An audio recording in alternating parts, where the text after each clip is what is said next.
Jimmy, this is 3 straight series of starting on the road and starting with an opening victory on the road to reclaim home court advantage. Is there a similarity to the 3, and what does it just say about this team that you come in to the other team's house and take away home court advantage right away? We're just playing really good basketball. More than anything, we're staying together through the good and through the bad. It is a game of runs, and we can talk to one another. I think that's what ultimately makes me smile, is the fact that when things aren't going our ways, we can look at each other eye to eye and know when somebody's messing around, and we can fix it. I feel like we did a really good job on the defensive end. We shared the ball on offense, made some shots, got a win, but that's not enough for us, and we want to get another one in 2 days. Jimmy, through the years, you've always taken so much pride in how much work you poured into your game, but you never want to put a limit on how high you can go. In your opinion, though, given the consistency of where you're at right now, do you think this is the highest level that your game has been at to date?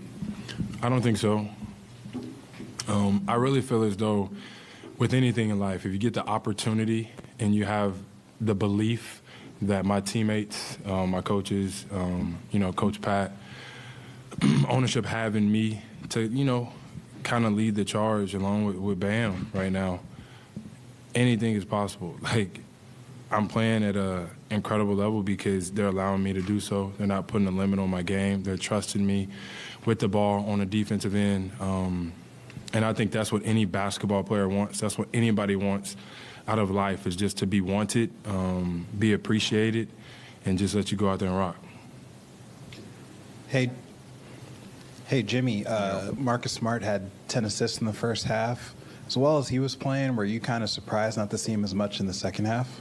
Nah. I think he played well all game long. He was making all the right plays, and they made a lot of shots. He defended incredibly well, made shots too.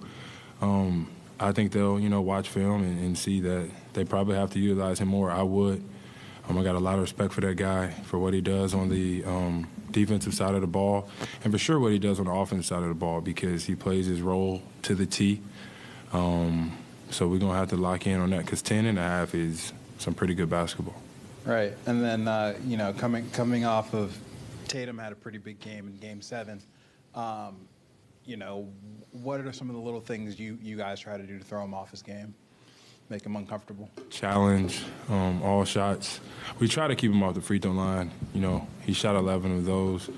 We reached a little bit too much, but that's what, MVP caliber players do. They do everything incredibly well.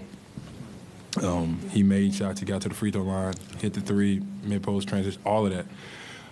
We will be better next game, and he may make shots. You can't get down on that. You got to know that we play defense the right way, and we're going to keep doing that. Jimmy, what does it feel like for your confidence in momentum when you see them start to crack a little in the third quarter? You hear their fans start to boo a bit. What does it do for you guys to hear that and feel that going forward? Absolutely nothing, honestly. We're a confident group. Whether we're up 10, down 10, we're not too worried about the opposing team. I think whenever you do that, you get lost in what got you where. And we're so worried about us all year long and how we could be the best version of ourselves that if we're up 10, down 10, we still need to play our style of basketball. We still need to be together, share the ball, get stops. Booing, no booing, we got to worry about the Miami Heat. Hey, Jimmy, when you're going like you were tonight, scoring and then also on defense with the steals, how does one side of the floor impact the other? How do they cooperate for you? I would like to think that I just play hard. I try to make the right plays on the offensive side of the ball. Probably tonight I shot a couple bad ones. Like I said, my teammates, my coaches, they allow me to do that. On the defensive side of the ball, it's a lot of energy. But I'm not the only one that's doing it. So I feed off of my teammates diving on the floor, taking charges, getting back on defense, just like they feed off of my energy on the defense. It just so happened that I happened to get my hand on the basketball and get some steals. But as long as you play hard, I really believe that really good things happen majority of the time. Jimmy, I would imagine that you don't feel like an 8 seed. you and the Heat? That you don't. This doesn't feel like you're climbing mountains and knocking off favorites and all those kinds of things. That's a question? Well, it's the start of a question. Oh, okay. Well, what's the question?